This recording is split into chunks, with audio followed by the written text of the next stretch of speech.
Right then, so we're back in the garage and today we're going to be working on the gearbox. So if you're new here, this is my E30 Touring restoration that I'm doing with the S38 swap. Today's video will be to do with the gearbox restoration, kind of like more of a seal change, but I just tarted it up just to make it look pretty. So I'll be going through each step of the process, what I used to do it, any parts that are replaced, kind of just a general go over. It's not really a how-to video, there are better ones out there, just showing what I did. So this is a Getrag 260-6 from a E34 535i. And I was told it came from a low mileage car, and you can tell it's in pretty good condition for what it is. Let's get started. So the first bit is the strip down to kind of inspect of what I need.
Just started planning in the little parts that I want to replace, want to replate, want to replace, etc. So this is all now stripped down, ready to go. Honestly, one of the main reasons for stripping this was to get it vapor blasted, as everything will be off. However, like I said, I want to keep it all together. So I'm going to have to work out a way to clean this up better. And we'll figure out a few ways, but I want it to look as tidy as the engine. Right, so what's the next plan? So I've got the seals, cleaned up a few little bits. So now what I want to do is clean the gearbox. However, I should have done this first before I took it all apart. However, I didn't. So what I need to do now is install the seals so I can seal everything in, put a few more bolts in, and then we can start cleaning it. So I've been recommended this from a friend. This is an aluminium cleaner, and it should eat into all the oxidation. However, first it does need a clean, so I'll throw it in the parts washer.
So I've just been to the zinc platers and picked up the parts. So here we've got some stuff for the ITBs, load of MISC stuff, and these are for the gearbox. Now obviously, I know I've already said, but I have done this in the wrong order. I should have done this first, should have cleaned it up first. So what's the plan? That's the gearbox to be cleaned. And this is a spare that I have, very luckily, but I've just removed the plugs out of that one to install into this one. just so that I'm not going to damage the new ones. So yeah, let's get round to giving this a clean. With the aluminium cleaner, it doesn't really do much to degrease. So the best thing to do is get it in the parts washer and degrease it. Now this has been a pretty messy job. Unfortunately, most of the floor was cleaned with this. However, you just wear some eye protection as it goes absolutely everywhere. Just get off as much grime as you can.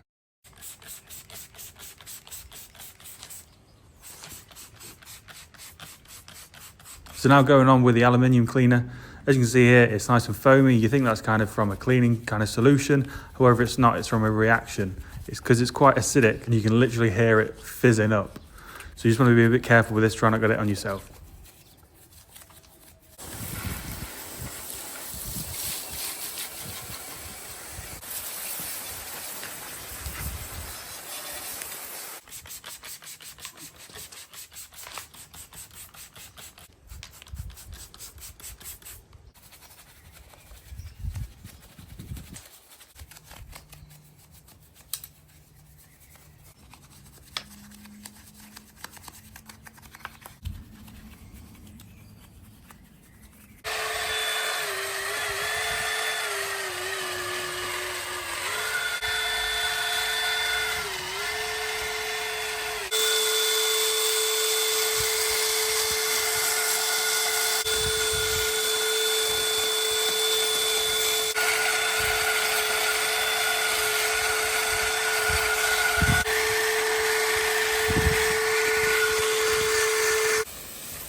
So after giving it a good clean, I've just let it bake off for a few days, and then I've also flushed the fluid inside just in case anything got inside. So now I've done a couple of flushes, so it's all coming out nice and red.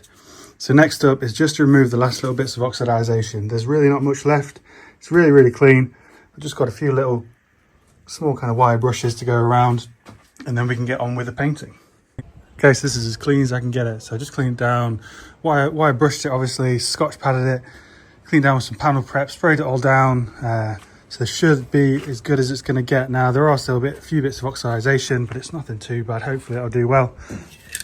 Using the usual stuff here, the Simonez engine enamel, the aluminium stuff that I've used on most of my other bits, so it should be nice and matching. And I feel there's really not much more I can do other than go for it.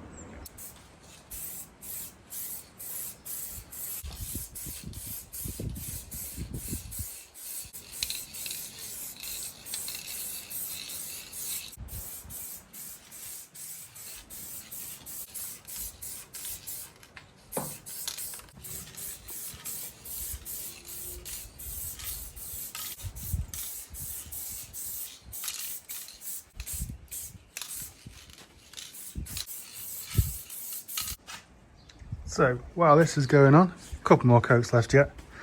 Just masked up this. So this will just be in the black. So I'm just going to etch primer it, and then some engine enamel, which I've got left over.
Okay, so with this all looking nice and pretty, it's now back to the important stuff, torquing this hub nut down. So initial torque for this is 170 Newton meters. That's to make sure that it's seated correctly. You'll undo it and then retorque is 120. So what this bar is so that I'm able to hold it in place. So as I'm tightening, it's not going to move. Hopefully I can do this on my own. We just have to find out.